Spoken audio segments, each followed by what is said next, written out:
Сейчас за бортом Боинга 747, на котором мы едем. Минус 20. Видимость. Ну сколько? Метров 20 до машины.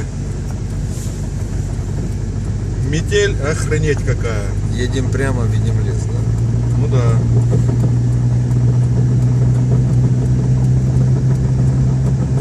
Там что-то стучит. Это вот тоже что-то сильно начало. Что-то приморозило, что ли? Да может быть приморозило. Вот такие у нас в России зимы.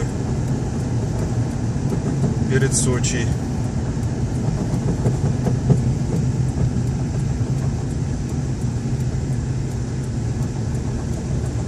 Ни хрена не видно.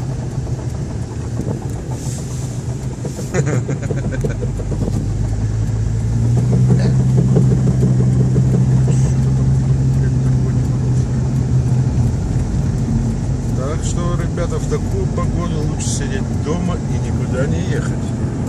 Это точно. КамАЗ вырос из туннеля, из темноты.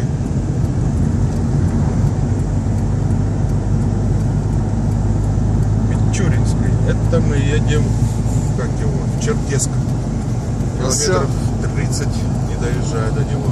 Ну, наверное, все. Там еще где-нибудь.